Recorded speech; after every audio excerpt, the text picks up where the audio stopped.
with the PlayStation 1 first being released, and Naughty Dog being being new to the development company, Crash Bandicoot was released in 1996 on September 9th to be exact, which is my grandma Kathy's birthday. Yeah. So let's get started, shall we? The story begins when Cortex and his sidekick, Dr. Nitrous Brio, trying to prevent Crash up with the Evolvo Ray. Because the Evolvo Ray was unstable and the experiment fails, Crash manages to escape from the castle's window. Yeah, I guess that one of those bandicoots is Coco, yeah. But we'll get to that later. But he realizes that his girlfriend, Tana, was next up on the Evolvo Ray. Crash lands on the beach and sets off on his journey on his way to save Tana. Yeah. First thing you'll notice is when you don't see a box counter on top. But that was way before our box counter was a thing. So, you have to, in this version of Crash 1, you have to complete a level without dying to get a gem, especially the colored gems. Yeah, but they managed to fix that in the Insane Trilogy version of it, which I already mentioned. Yeah, and yeah, I already talked about the Insane Trilogy, so no worries. I'm here to talk about the original classic PS1 trilogy, that is. Yeah, and you see, this is my gameplay. No big deal. Yeah. Oh, and this classic death animation is pretty classic. Yeah, and they managed to use that for Wrath of Cortex as well, so yeah, they brought that back for Wrath of Cortex, and among tag teammates and maybe Twinsanity, yeah. And they used a similar death for Crash in the monster games, yeah. And of course, there's the Wild Hog Ride, which would be used again for Polar and Pura with Coco in the China stage, yeah. And of course, there are the slow walking wizards and the turtles, that is, jumping lizards, and there's Papu Papu, of course, Ripperoo, which he bounces, and that hysterical Pinstripe. And let's not forget Dr. Neo Cortex, who manages to give Crash a bad day. Yep. So, yeah, check out this castle machinery level. Pretty cool, as I might say so myself. So, yeah, why not? Obviously, we have... Check out this swamp level, similar to Crash 2, but we'll get to that later. Yeah, of course. So... Toxic Waste is where you get the blue gem, yeah, and Slippery Climb is where you get the red gem, yeah, but that's a tough level. Well, not so tough for me. The Tana token resembles a boss stage. Bonus stage, I mean, yeah. So, unlike the Insane Trilogy where you can replay it, you'll have to complete it once, including the Cortex boss bonus stages.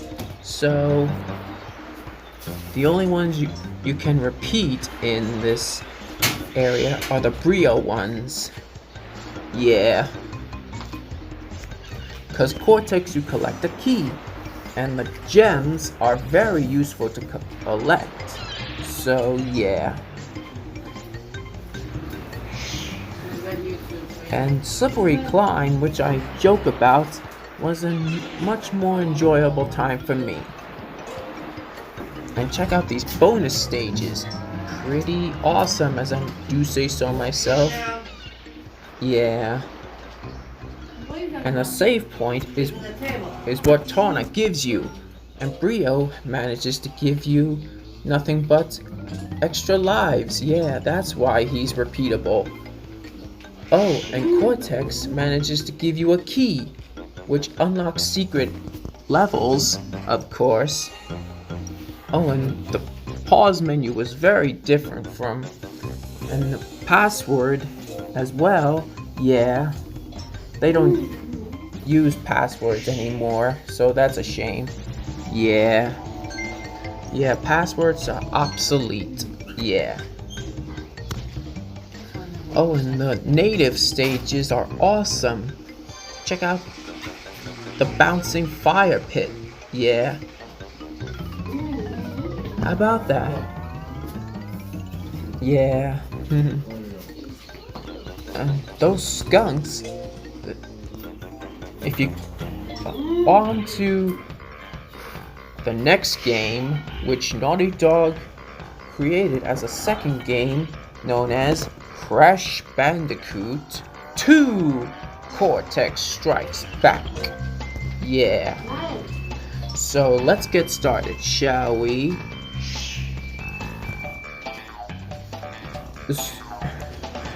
The gameplay is very simple, yeah, and it's my favorite in the Insane Trilogy, of course.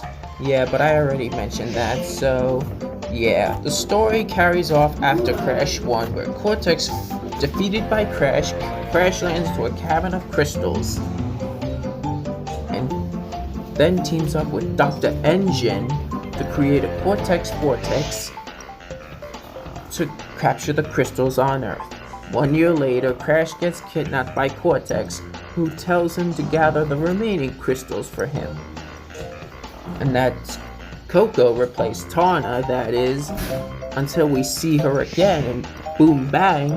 Yeah. But it's inspired from Japan, Boom Bang, yeah. So what you'll actually see her is the Insane era, with the Insane Trilogy and Nitro Fueled and, Crash 4, alternate Tawna, that is, with Bria being a boss fight in the previous one. He actually helps you get gems, yeah, to destroy the Cortex Vortex, while Cortex manages to help make you gather crystals, and Coco just lets you know that you're in danger. Yeah. And the blue gem you'll have to get without the boxes. If you want to get the blue gem, you'll have to get through the level once, as well as get the crystal. And once you're at the end of the level, get the blue gem, and then fall into a hole, and then complete the level again and get the clear gem. How about that? Oh, and these snow levels are brilliant. How about that? Yeah, you know what I mean. Blind. Of course. And of course, there's this level, of course, where you get the timer with the and the red gem. You'll have to do this. How about that? Oh, how about that? This is my favorite secret area to go to. Oh, and by the way, the bonus levels make a return, but completely updated. Yeah. Oh, and these ruins levels are obviously really cool and dark. Oh, and it's like toxic waste all over again, yeah. Oh, and Ripperoo completely returned. And the Komodo brothers were a complete joke, and Cortex, before they fixed it with a crystal in his hand, instead of just, he is just flying away, trying to get away from you, that is. How about that? Oh, and Crash turns into an angel. That's different. Yeah. Until it comes back later in Crash 3, but we'll get to that later. And it also makes jump on Polar a few times and you get multiple lives. How about that? And these boulder levels make a comeback, as well as the debut of a giant polar bear. How about that? And this is similar to the Hog Ride, Wild Hog stages, but with Polar added to it. Oh, and these jetpack levels are really useful. It's a brand new addition to the game, jetpack levels. Yeah, how about it? Yeah, I still go back to the original PS1 trilogy because they are good classics, but I always play them from time to time. Yeah, but usually I do the Insane Trilogy, but I might go back to the original trilogy someday. The PS1 trilogy, that is. But, you know, this is my gameplay, so no biggie. Yeah, how about it? And of course, we can't forget about the jet board. Motorboard, that is. How about it? Oh, and these turtles are updated. How about it? Oh, check out this death root of Turtle Woods, that is. Oh, and this ostrich manages to give you a lifetime. Secret upper level, yeah. Oh, gotta watch out for those piranhas. Yeah. And these holes as well. Yeah. Alright, on to the next game, which is Crash Bandicoot 3. Warped. Yeah. Alright, the time has come. Time to talk about the last entry in the trilogy until CTR, that is, Crash Bandicoot 3 Warped. Alright, here we go. This is our last stop before I lose my voice. Alright, yeah, so check out these meat. The platforming is really cool, similar to Crash 2. The story carries off after Crash 2, where Cortex and Coco and Brio destroy the Cortex Vortex, and some of the pieces fall down into an island, releasing Uka Uka, Aku Aku's evil brother, from imprisonment. Oh, and the characters talk to you from time to time, like the villains and Aku Aku, that is. And Cortex recruits Entropy to create a time twister machine that allows the villains to go back in time and snatch the crystals. And Crash and Coco must gather the remaining crystals get the crystals before the villains do. Yeah. So, yeah, the cutscenes are pretty cool. Yeah, how about it? So, obviously, there's the medieval level, yeah, where the goats kick you in the air with their heads, yeah. Oh, and check out the time trial levels. There are sapphire, gold, and platinum relics depending on what time you got. So yeah, how about that? That's been added to Crash 3. Until in the Insane Trilogy, they've been added to Crash 1 and 2, along with 3, yeah. But in Crash 2, you get the speed shoes, but not in Crash 1, yeah. So that's a shame. Oh, and these gem pads make a comeback, as well as in Crash 1 and 2, yeah. Oh, and check out the bazooka, Wumpa bazooka, that is, yeah. Up, careful, or else you'll lose Aku Aku.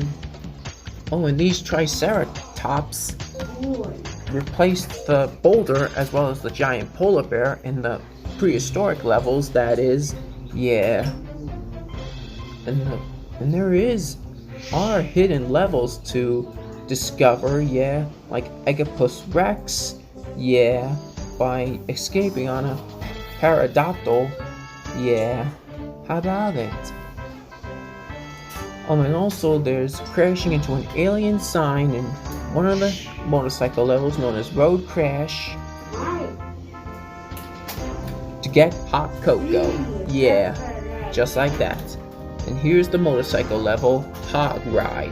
Yeah, not Road Crash, because that has an alien sign in it. Oh, and these plane levels are really cool, and so are the jet ski levels.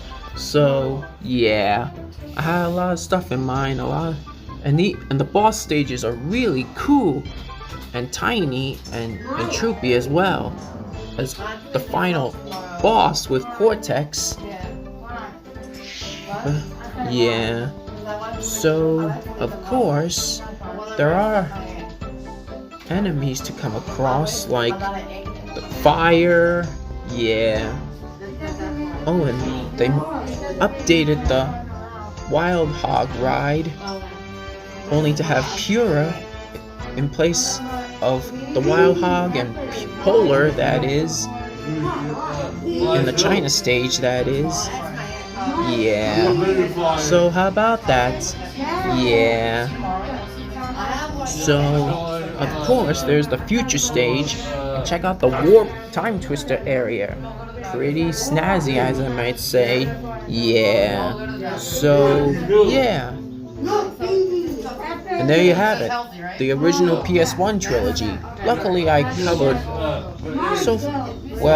covered every single Crash game, well, except for the original CTR, that is, Crash Team Racing, yeah. So, yeah, I had a lot of stuff in mind, yeah. And you might know I already do CTR, and I did Bash, I did the GBA games, and I did Wrath of Cortex, and I did Twin Sanity, and I most definitely did the Monster games, yeah. So, yeah, Crash Bandicoot has a life run. How about that? So, don't forget to hit that subscribe button and give this episode a big thumbs up. And make sure you hit that subscribe button. So, until then, Booduga!